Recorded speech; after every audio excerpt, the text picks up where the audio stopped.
यानी ये कि मुसलमान हमेशा यहाँ पे मुसीबत में होते हैं, उन पे हमले हो रहे होते हैं, वो इट डजंट ऐसे तो नहीं लगता मुझे।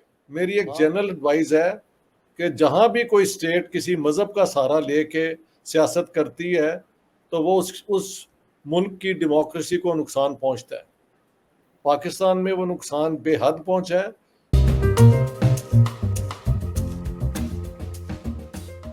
ठीक है। नमस्कार, आपके साथ मैं अदिति त्यागी और हमारे साथ प्रोफेसर इश्तियाक अहमद, जिन्हें लगातार आप YouTube पर देख और सुन रहे हैं, भारत का भ्रमण कर रहे हैं, भारत घूम रहे हैं और भारत के बारे में, भारत में किस तरह के हालात हैं, उन सब के बारे में अपने एक्सपीरियंसेस जो है वो लगातार YouTube पर शेयर कर रहे हैं। डॉक्टर इश्तियाक अहमद, बहुत बहुत स्वागत है सर आपका इस ब्रॉडकास्ट को ज्वाइन करने के लिए। सबसे पहले तो अभी तक आपने भारत के कई शहरों का दौरा किया, आपका अनुभव कैसा रहा? भारत के बारे में सबसे ज्यादा स्ट्राइकिंग बात आपको क्या लगी? और खासतौर पर ऐसे टाइम पर जब आपसे बात करता है कोई भी, तो माइनॉरिटीज के बारे में आपसे सवाल करता है, तो आपके क्या ऑब्जर्वेशंस रहे भारत को लेकर?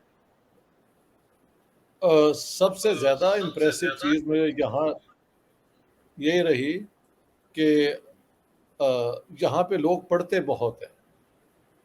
यानी मैं जिन लोगों से मिला उन्होंने मेरी किताबें पढ़ी हुई थी और उनकी लाइब्रेरीज में भी बहुत किताबें थी। यहाँ पे लोग इल्म सीखने के लिए हमेशा तैयार होते हैं, उनका जहन बंद नहीं है।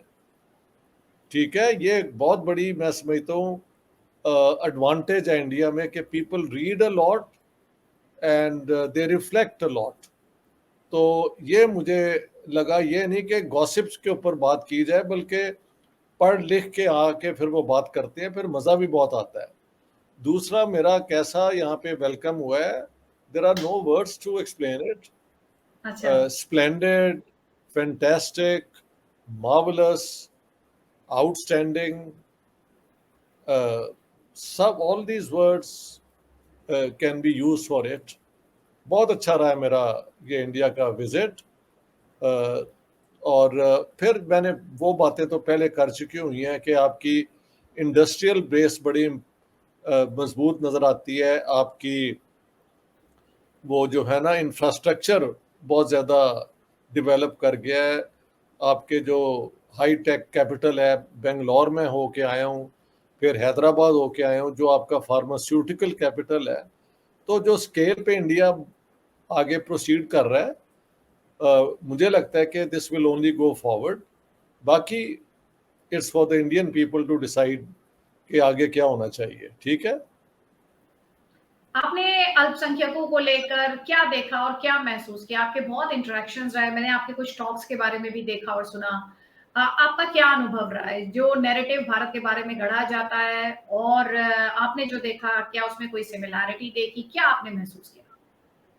यानी ये कि मुसलमान हमेशा यहाँ पे मुसीबत में होते हैं, उन पे हमले हो रहे होते हैं, वो इट डजंट ऐसे तो नहीं लगता मुझे। हाँ, कभी होते हैं तो वो पॉलिटिकल उनकी बैकग्राउंड है, उसमें मैं जाना नहीं चाहता, because that's not what I am here for कि मैं कोई इंडिया को आके एडवाइस करूं कि ये मत करो, ये करो। मेरी एक जनरल एडवाइस है कि जहां भी कोई स्टेट किसी मजहब का सहारा लेके सियासत करती है तो वो उस मुल्क की डेमोक्रेसी को नुकसान पहुंचता है। पाकिस्तान में वो नुकसान बेहद पहुंचा है। अगर कोई और मुल्क भी करते हैं तो वो भी नुकसान अपने मुल्क को पहुंचाएंगे। एकदम नजर नहीं आता, लेकिन लॉन्ग रेंज में यही होता है। The state should have no religion, people have religion, और सबको एक जैसा हक होना चाहिए। मैं यूनिफॉर्म सिविल कोड के भी बहुत बड़ा सपोर्टर हूँ। तो इस किस्म की जो पॉजिटिव चीजें हो रही हैं, वहां पे मेरी ओपिनियन जो है आपको मैं दे रहा हूँ। आपकी सियासत पे I don't want to interfere. ठीक है। अभी हमने यूसीसी का जिक्र किया। यूसीसी के लिए अगर मैं आपसे समझूं कि आपको क्यों लगता है कि माइनॉरिटीज के राइट्स के लिहाज से यूसीसी एक इम्पॉर्टेंट क्रूशियल फैक्टर है, तो आप जब ये कहते हैं कि यूसीसी के पक्षधर हैं आप, तो उसके फेवर में क्या आर्गुमेंट्स आप देते हैं? बिकॉज मैं सारी उम्र ह्यूमन राइट्स पढ़ाता रहा हूँ, और ह्यूमन राइट्स का बेसिक प्रिंसिपल ये है कि एवरीबॉडी इज ह्यूमन, और at the human level Chand rights जो हैं वो इनएलियनेबल, यानी वो इंसान से छीने नहीं जा सकते। तो ये सबके पास होने चाहिए ना। जेंडर कुछ भी हो, मजहब कुछ भी हो, ये कास्ट वाला सिस्टम जो है, जो मर्जी हो, politically everybody should be equal and everybody should be equally free under the law. जो भी आपके कानून है उसके तहत लोग अपना फ्रीडम एंजॉय करें और अपनी चॉइसेस जो हैं जैसे वो चाहें वो एक्सरसाइज करें. सो मेरी वजह ये है कि देर इज़ नो बेसिस. हाँ, बल्कि इंडिया ने तो एक कमाल किया था कि जो आपके हिस्टोरिकली डिसएडवांटेज ग्रुप्स थे उनके लिए स्पेशल रिजर्वेशन और ये की गई. तो मैं पॉजिटिव वो अफर्मेटिव एक्शन के तो हक में हूँ, लेकिन डिस्क्रिमिनेटरी लॉज के मैं खिलाफ हूँ.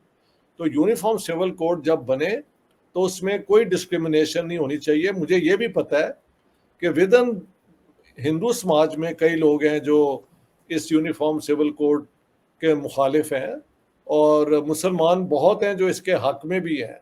सो इट्स नॉट लाइक दिस कि all Muslims are oppose to it and all Hindus are in favour of it.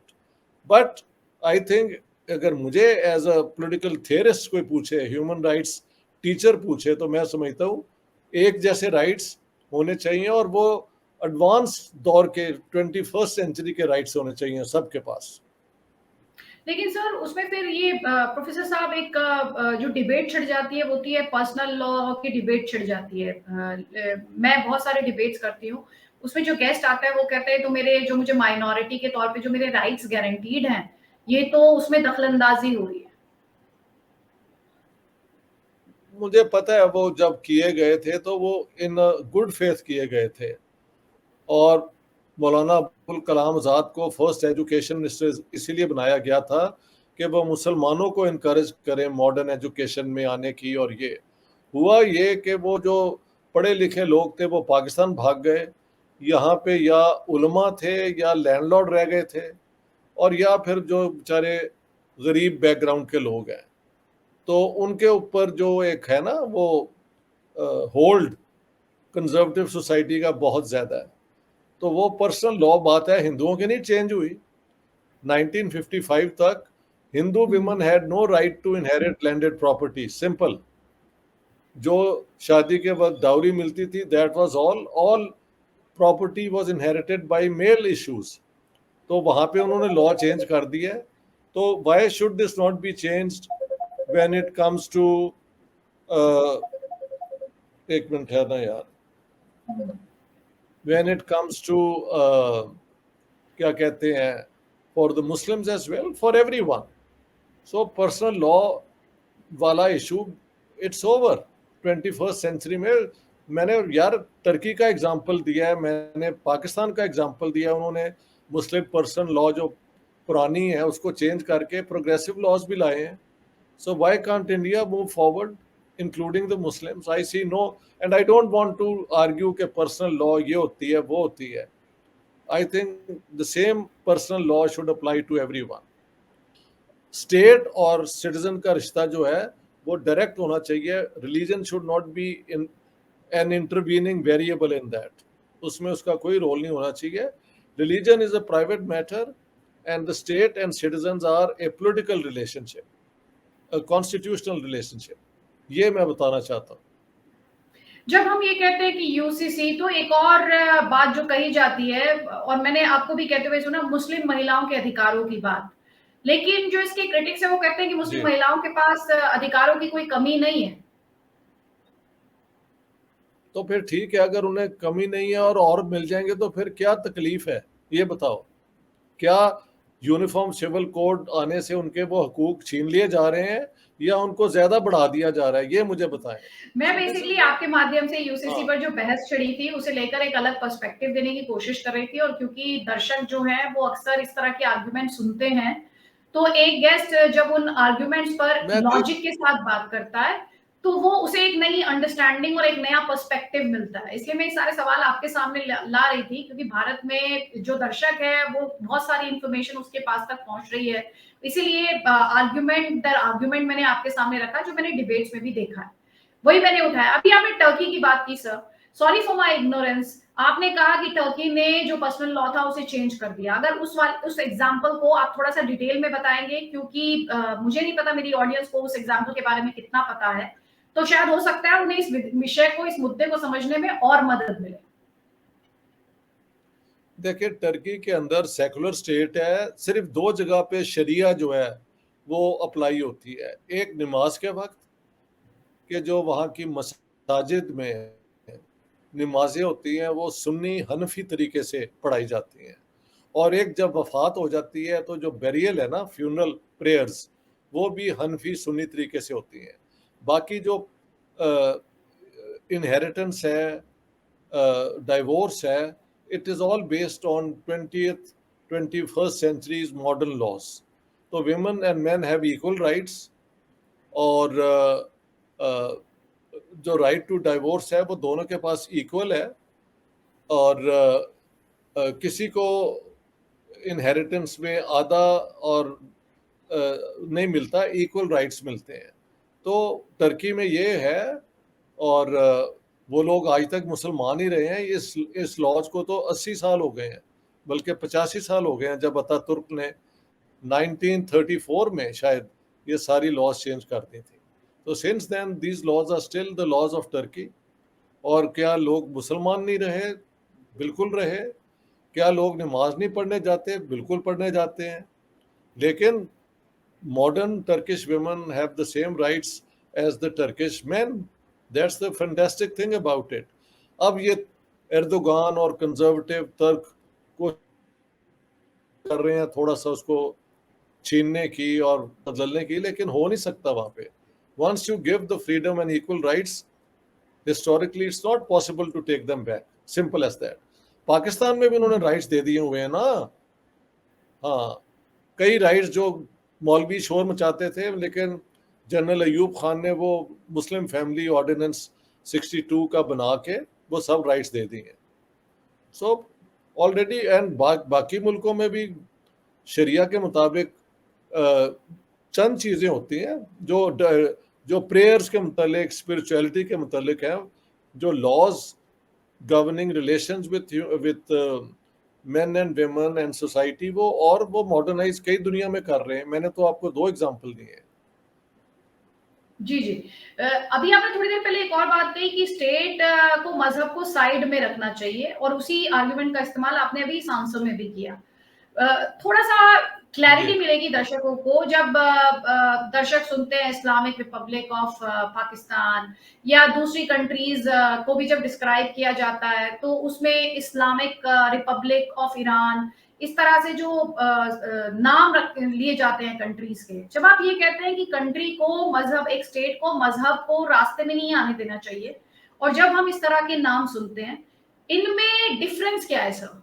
जो आप कहना चाह रहे हैं उसको लेके थोड़ा सा आप क्लैरिटी दे सके तो। नहीं, मैं ये कह रहा हूँ कि जी, ईरान के अंदर भी जो लॉज हैं वो क्योंकि शिया कंजर्वेटिव लॉज हैं, तो वो औरतों के खिलाफ डिस्क्रिमिनेशन है ना वहां पे। So I don't know what I need to tell you. आप देखते नहीं है मौलवियों की कितना जोर है। अभी 400 बंदे उन्होंने मार दिए हैं जो प्रोटेस्ट कर रहे थे। एक लड़की को उन्होंने कत्ल कर दिया था, ये अपना, ये इनकी वो क्या कहते हैं, मॉरल पुलिस ने या कुछ। So I am too tired actually to go into all this. Please, मुझे लगता है मेरी आज बंद ही कर दें। My diabetes is bothering me a lot. हाँ हाँ हाँ, please please please, it's perfectly fine, it's okay, I can let's put it off. We'll do it another time. I think I'm going to collapse or something. मुझसे बात भी नहीं हो रही। ठीक है? हाँ हाँ सर, कोई बात नहीं। Thank you sir, thank okay. You. Okay sir, okay bye.